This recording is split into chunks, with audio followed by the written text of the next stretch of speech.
Before diving into this incredible story, remember to subscribe to the channel and turn on notifications. Here, every story has something to say, and you won't want to miss a single one. In the sumptuous lobby of the Grand Hotel in Manhattan, chandeliers sparkled, casting a golden light on the long gowns and impeccable tuxedos. Guests whispered, laughed, and danced to the rhythm of a prestigious orchestra. Among them stood Richard Belmont, a millionaire known for his flourishing businesses and luxurious tastes, but also for his well-hidden romantic escapades. That night, Richard had not come on business, but to please his mistress, Isabel Moreau, an elegant woman with jet black hair and an enchanting gaze. He had invited her ostentatiously, proud to hold her on his arm before the admiring and envious eyes of the guests. Isabel, dressed in a flamboyant red gown, smiled in perfect complicity, savoring the attention and the whispers of high society. Richard thought this evening would be yet another demonstration of his power and charm. But fate, with its cruel sense of irony, had prepared a different spectacle. As he turned a corner on a majestic staircase, his gaze met that of Catherine Belmont, his wife of 10 years, radiant in an ivory dress. She wasn't alone. At her side stood a mysterious, seductive man, perfectly at ease in this world of luxury. Richard's shock was instantaneous. His heart was pounding. The man next to his wife, it was the same man with whom he had just arrived at the ball in the company of Isabel. A hush seemed to fall over the world. Richard, who had thought he controlled every aspect of his life, felt overwhelmed by a wave of confusion, guilt, and disbelief. His empire of lies had just crumbled in an instant, before everyone's eyes. And as the orchestra's notes resonated, Richard understood that there was no greater ball than that of unexpected revelations. Richard Belmont adjusted his tie in front of the mirror in his luxurious suite. The perfectly tailored black suit clung to his body like a second skin, and the gold watch on his wrist discreetly reminded him of his millionaire status. But tonight, he wasn't preoccupied with business or tomorrow's meetings. No, tonight was special. He was going to the ball, with Isabel. Isabel Moreau, his mistress of several months, was waiting for him in her gleaming black car. Her enigmatic smile and captivating perfume made Richard's heart beat in a way no amount of money could buy. He kept telling himself that this evening would be a triumph, a demonstration of his power over appearances and hearts. When Richard arrived, Isabel descended gracefully, her red dress billowing behind her. The guests turned in admiration. Richard proudly introduced her. "Ladies and gentlemen, this is Isabel." Murmurs rippled through the room, some admiring, others envious. But Richard noticed none of it. His attention was entirely focused on the pleasure of dominating the evening at her side. He hadn't foreseen, however, that fate would play a cruel trick on him. As he turned a corner in the hall, a flash of white light caught his eye. Catherine Belmont, his wife, his partner of 10 years, was walking towards the entrance. Richard expected a familiar but polite sight. What he saw petrified him. Beside Catherine stood a handsome, self-assured man, clearly close to her. The shock hit Richard like an electric jolt. He blinked in disbelief. This man, he knew him. Or at least, he thought he knew him. But how was he here, next to his wife, in this perfect scene he believed to be his? Isabel, noticing his distress, gently touched his arm. "Richard? Are you all right?" she asked, her eyes sparkling with mischief. Richard didn't answer right away. His mind was racing. Caught between the shadow of his betrayal and the harsh light of reality, he felt his world crumble. The evening, which he thought he controlled, had just become a stage where he was suddenly both actor and helpless spectator of his own lies. As the orchestra began the first piece, Richard took a deep breath. He knew that this ball would not be a simple dance, but the beginning of a confrontation whose magnitude he did not yet know. Richard forced a smile and took Isabel's hand, leading her onto the dance floor. The violins played a slow, majestic waltz, but each step seemed to burn his feet. His gaze, despite himself, kept returning to Catherine and the mysterious man. Catherine, radiant in her ivory dress, chuckled softly at her companion's words. Richard frowned. Who was this man? How did he know his wife? His heart clenched with a mixture of jealousy, confusion, and apprehension. Isabel, attentive to Richard's every reaction, noticed his distress. "Richard, what's going on?" she whispered. Richard shook his head slightly, trying to banish the disturbing image. "Nothing, just a lot of people." But the orchestra played as if to reveal a secret Richard would have preferred to remain ignorant of. Catherine looked up and met his gaze. The impact was immediate. In that simple exchange of glances, Richard sensed a flood of truths he hadn't anticipated. Catherine wasn't surprised to see him with Isabel. No, she knew. The mysterious man, noticing Richard's gaze, gave a wry smile. He stepped towards Catherine and murmured something that made his wife laugh softly. The laughter resonated in Richard's mind like a cruel warning. He had just realized that he wasn't the only one manipulating, nor the only one playing with appearances. Isabel sensed the tension and placed her hand on his shoulder.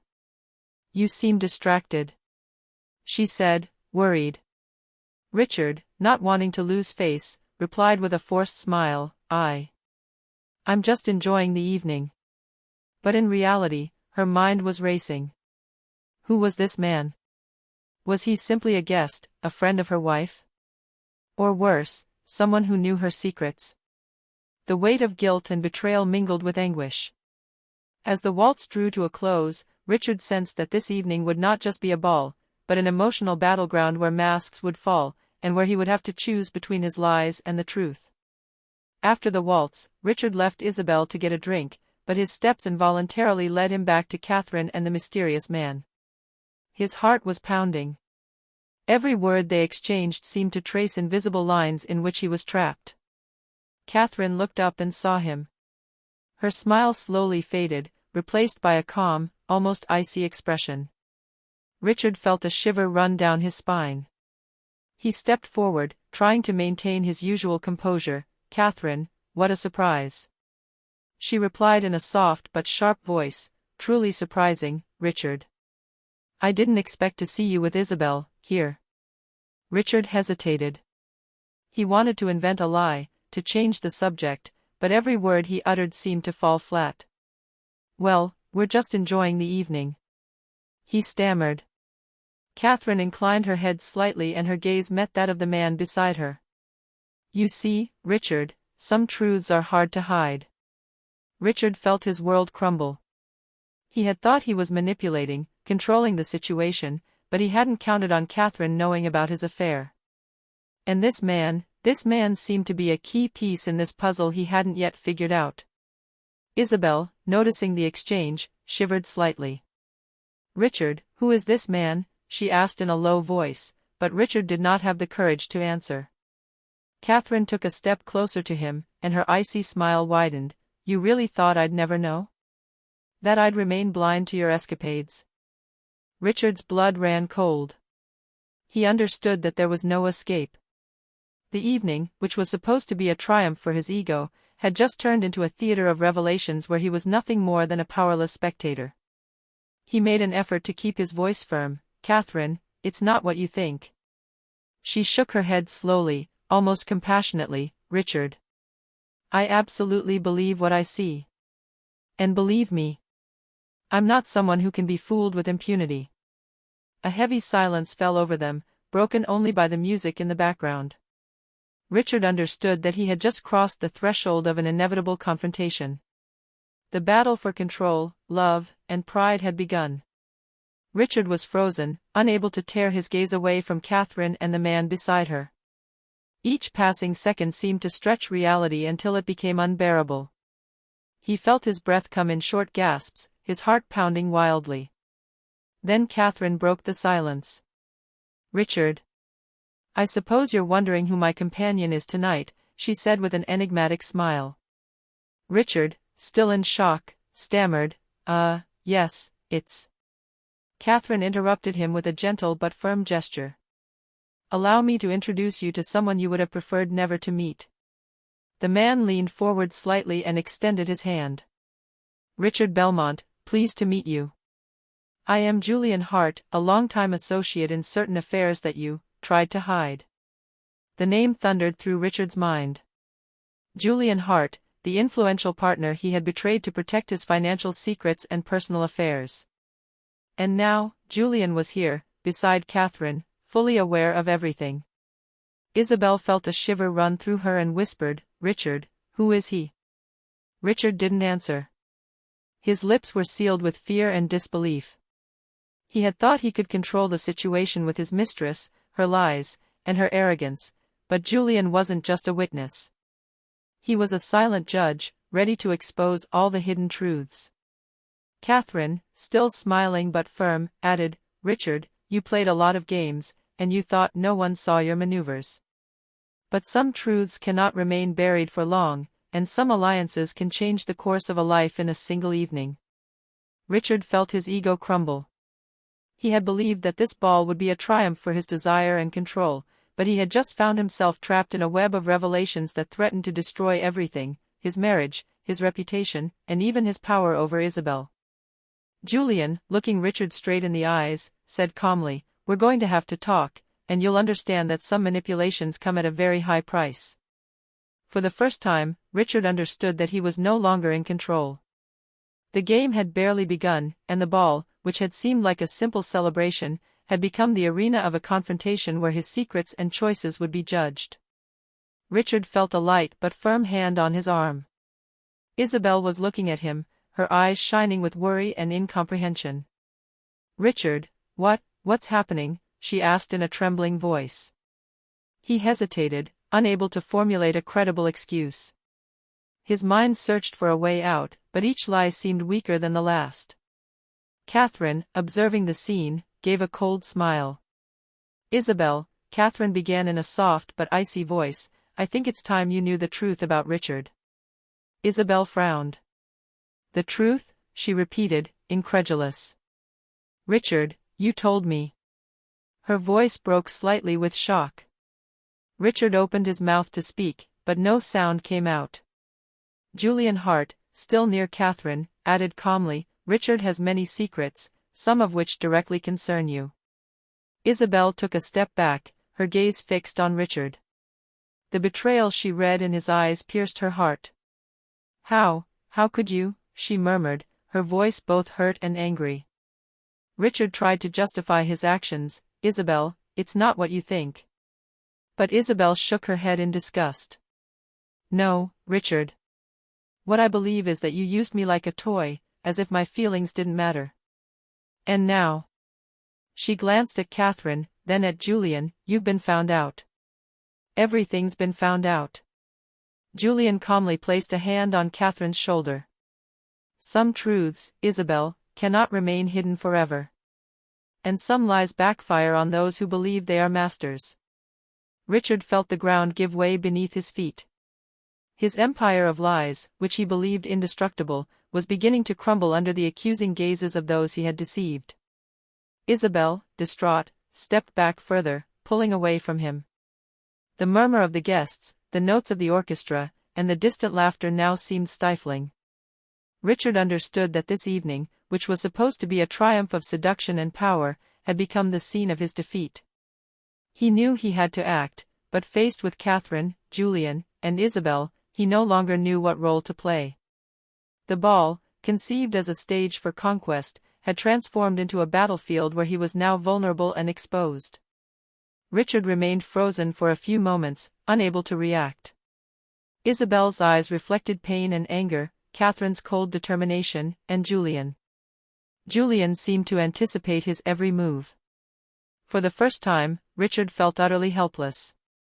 "Richard," said Catherine, her voice firm but measured, "I think we need to talk, away from prying eyes." He nodded, trying to maintain a semblance of dignity. He knew that every word, every gesture, could either save him or hasten his downfall. They headed toward a private room in the ballroom, leaving behind the curious murmurs of the guests. Isabel, reluctant, stayed behind, clearly torn between the desire to follow Richard and her anger toward him. Once alone, Catherine crossed her arms and stared intently at Richard. "I know everything, Richard. Your secrets, your manipulations, even your affair with Isabel." Richard's breath came in short gasps. He had thought he could control this situation, but Catherine had anticipated his every plan. Catherine. He tried, but she interrupted him. Julian entered the living room, a smirk playing on his lips. Richard, you thought you could play with everyone, but some alliances can't be broken. And me. I know all your secrets. Richard instinctively stepped back. What do you mean? Julian approached slowly. Tonight, you underestimated the loyalty of certain people. And now, your mistakes will have immediate consequences. Catherine added, in an icy tone, we chose this moment to confront you, Richard. You are no longer in charge here. Richard felt dizzy. His vision blurred. Everything he thought he had, all the control he believed he had over his life and over others, was slipping away.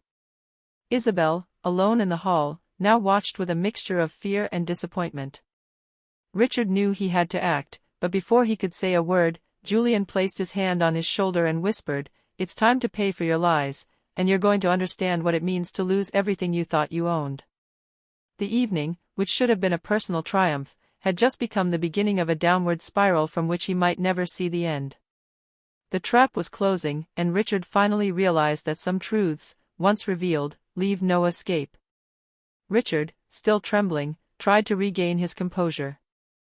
Listen. I can explain everything. There are reasons, circumstances. He began, but Julian cut him off with a sharp gesture. Reasons and excuses, Richard, are no longer enough. Tonight, you've been found out. Your lies have been exposed. Catherine approached, her gaze shining with icy determination. Richard, you think you control everyone, but tonight, you're the one trapped. Richard felt his anxiety rising. He had thought he could manipulate his mistress, his wife, and his associates, but every plan seemed to crumble before his eyes. Then, a noise behind the door caught his attention. Isabel, who had been discreetly following, entered the living room, her face etched with anger and betrayal. So, that's it, she exclaimed, her voice trembling but strong. You've been playing with me for months, hiding behind your money and charm to manipulate everyone? Richard opened his mouth to reply, but Catherine gave him a look that froze him. Don't speak. What you thought was an advantage. She turned to Julian. Julian, show her. Julian took an envelope out of his pocket and handed it to Richard. Trembling, Richard opened it and discovered inside photos, messages and documents proving not only his affair with Isabel, but also financial manipulations and secrets concerning his company and his associates. Richard's face went pale.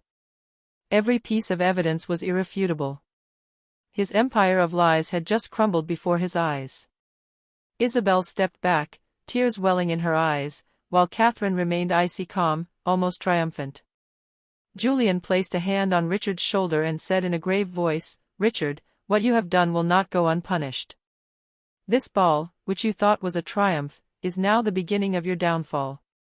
Richard then understood one thing, he had no cards left to play. The evening, which was supposed to be a festival of seduction and power, had become a battlefield where he had lost on all fronts. And as the orchestra continued to play in the distance, he felt for the first time the crushing weight of his choices and his lies. Richard felt the noose tightening around him. Every second spent in that living room seemed to trap him further. His lies, his manipulations, his betrayals, everything had just been exposed. Yet, a flicker of stubborn pride drove him to attempt one last gesture to regain control. Listen, both of you, he said, trying to calm his voice, I can fix things. Isabel, I care about you. Catherine, I can fix everything. Catherine crossed her arms and fixed him with an icy stare. Fix? Richard, some things can't be fixed. You thought we were naive. Julian added calmly, and some alliances, once broken, are never rebuilt. Richard, feeling despair rising, took a step forward. But wait, there's something you don't know. Catherine and Julian exchanged a glance. Isabel, intrigued despite her anger, also moved closer. There are circumstances. Richard stammered. Misunderstandings. I can explain everything. But Catherine shook her head firmly. No, Richard. Explanations are no longer enough. Everything you thought you controlled has turned against you. Then, another twist occurred. Julian took a USB drive out of his pocket and handed it to Catherine. Richard thought he could keep everything to himself, but some evidence is now beyond his reach. Richard felt a shiver run through him. The USB drive contained confidential recordings and documents he thought were destroyed. Every secret he believed buried was now exposed, and he had no way to get it back. Isabel stepped back, tears welling in her eyes, while Catherine slowly opened the USB drive on a laptop, checking the evidence. Julian, calm and methodical, watched Richard, who could only watch his life crumble piece by piece. Richard then understood a terrifying truth: his last gesture to save his ego and his love had been futile. The ball, which was supposed to be the triumph of his seduction and control, had become the stage for his utter defeat, and nothing and no one could now stop it. The ball was in full swing outside, but in the private salon, a chilling atmosphere had settled. Richard, seated in a luxurious armchair, felt crushed by the weight of his lies and betrayals. His empire of seduction, power, and manipulation had just crumbled before his eyes. Catherine approached, a file in her hand. Richard, every action has its consequences. What you thought you could hide is now exposed. Richard lowered his eyes, unable to meet her gaze. I didn't want it to happen like this, he murmured, his voice trembling. Isabel, standing by the window, looked away. Her tears were about to fall. You betrayed me, and not just me. You betrayed everyone around you. Julian, remaining calm, placed a hand on the file and added, Richard, it's time you understood that the control you thought you had was just an illusion. You must now take responsibility for every decision, every lie, every manipulation. Richard felt dizzy. Every piece of evidence, every photo, every recording seemed to hammer at his conscience. He realized that this ball, which was supposed to be his personal triumph, had become a silent tribunal where his judgment had already been passed. Catherine, in a firm but measured voice, concluded, what you have destroyed cannot always be repaired. But there is still a chance, Richard, if you finally accept the truth and take responsibility for your actions. Richard looked up, for the first time fully aware of the magnitude of his fall. The pride and arrogance that had guided him until now were useless. He had to choose, continue hiding behind his lies or face reality and accept rebuilding, however difficult it might be. Isabel, still moved despite everything, approached slowly. I don't know if I'll ever be able to forgive you, but I want to understand why. Richard, his heart heavy and broken, knew he had just crossed a point of no return. The evening meant to celebrate his triumph had become the catalyst for his confrontation with himself and the truths he had always fled from. Richard remained silent for a long moment, his shoulders slumped, unable to look away from Catherine and Isabel. The weight of his choices and lies fell upon him with an intensity he had never imagined. Catherine, calm but determined, stepped forward. Richard, you must understand that the time for lies is over. You have two choices: flee and lose everything you thought you controlled, or face the truth and take responsibility for your actions. Richard took a deep breath. For the first time, he felt his ego give way to reality.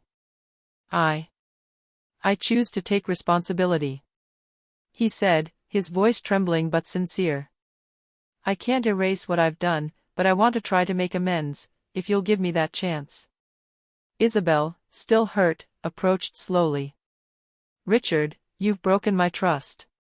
But I want to hear the truth, not your excuses. I want to understand why. Richard nodded. He told everything: his frustrations, his pride, his mistakes, and the temptation that had led him to betray those he loved. Each word seemed to lighten his burden, but the pain in Isabel's eyes and Catherine's coldness reminded him that there was no easy forgiveness. Julian, a silent witness to the scene, observed in silence. Then he addressed Richard: accepting the truth is the first step. The second is proving that you can change. What you have lost will not be given back to you with a simple gesture. Catherine nodded slowly. Richard, you've learned a very costly lesson tonight. Pride and deceit come at a price. Richard, feeling the weight of his mistakes but determined not to be destroyed, murmured, I understand, and I am ready to do anything to make amends. Isabel, moved despite the pain, placed a hand on his arm. So let's start by being honest, truly honest. The party continued outside, the laughter and music barely masking the storm of revelations that had just erupted. Richard knew that rebuilding would be long and difficult, but for the first time in months, he felt a glimmer of hope. This ball, conceived as a triumph of seduction and power, had become a stage for truth, confrontation, and the possibility of a new beginning. And in that silent room, surrounded by those he had betrayed, Richard finally understood that the only wealth that truly mattered was honesty and restored trust.